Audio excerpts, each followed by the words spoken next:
Yep. All right, so this is going to be an expansion on what we did before when we showed with the disposable butane lighter. The same rules are going to apply. Basically what we're talking about is vapor pressure.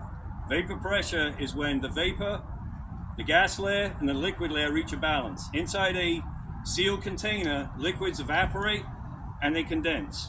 And the pressure that they exert on that container is their vapor pressure. You know that if you were to leave a cup of water out in the sun on a warm day, it's going to eventually evaporate. You're going to have no water left. If you did it in a container, it's going to condense, go back down, rise, etc. So the first thing we're going to do is I'm going to put on my gloves because I missed the safety. There we go. I'm going to put on some gloves and we're going to release the pressure that's inside this container. We're going to release it with a hole punch. And what's going to happen is going to be a rapid expansion of the gas. The energy for that expansion is going to come from the liquid that it's evaporating from, and eventually it's going to cool itself down to the point where it's no longer off-gassing. The factor that affects vapor pressure is temperature. You increase the temperature, higher vapor pressure, more gas, less liquid in the equilibrium. Okay, so the first thing we're going to do is that. So I just need to line that up there. Safety first. Okay, so hopefully not tick, tick, boom.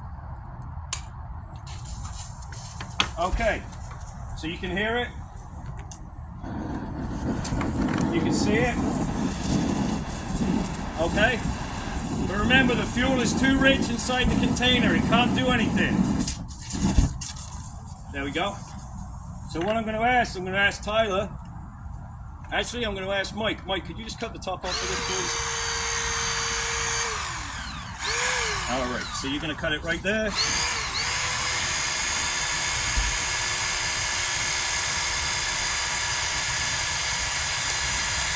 Beautiful. So, it's off gas, right? It's all off gas and it's cooled down. If Tony takes a look through his thermal imaging camera, we should be at about 31 degrees Fahrenheit, or just below freezing as far as water goes. So what I'm going to do now is I'm going to pour this into our improvised container here. So I'm going to pour the liquid in.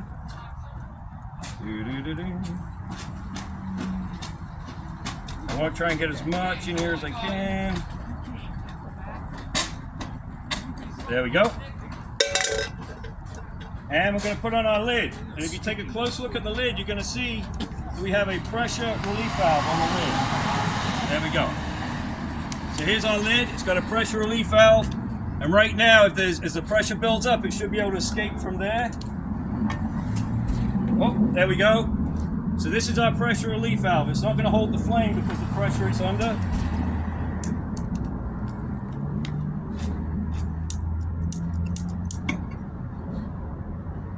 There we go. But as you can see, it's off-gassing and the pressure relief valve's working. Now what I'm going to do is I'm going to put that liquid over heat. So now we have flame impinging. There we go. We have flame impinging on our container. And we have a liquid layer here. Now if you get in a little closer, you're going to see if I put a flame on this liquid to contact the skin where the liquid is, it's going to absorb the heat. There we go. So it's absorbing the heat. You can see it boiling, but what's it not doing? It hasn't filled, right? That's plastic. Now it has increased the pressure. It is boiling. Now watch the difference. I'm going to have you back up for this. Watch the difference now when I go from heating it underneath to now I'm going to heat the skin, which doesn't have protection. So you may want to move back for this because we just heated it up. It's going to be under higher pressure. And I'm going to heat that. I'd already blow it out.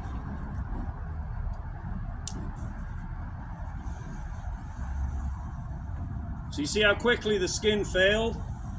Now the hotter that we got that liquid, if this was in a metal container, the hotter we got that liquid, this light is no good. See the liquid bubbling above the candle? The hotter we got that liquid, the more it's going to expand, and it's going to get to a point that when that container fails, you're going to get the explosion. We didn't get an explosion because we didn't heat it that much, but you can see the difference. Heat it up underneath. What's that? What if you heat it underneath now? Does it do anything different?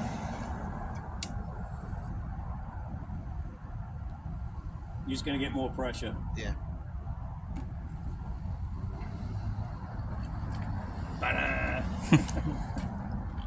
Alright. I'm just going to rupture it here. I was expecting it to explode. This lighter's almost out of gas.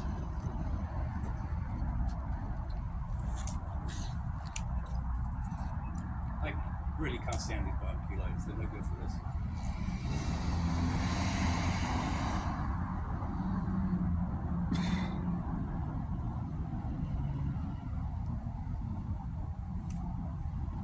Eventually I'll reach the liquid. But you saw before from the other lighters.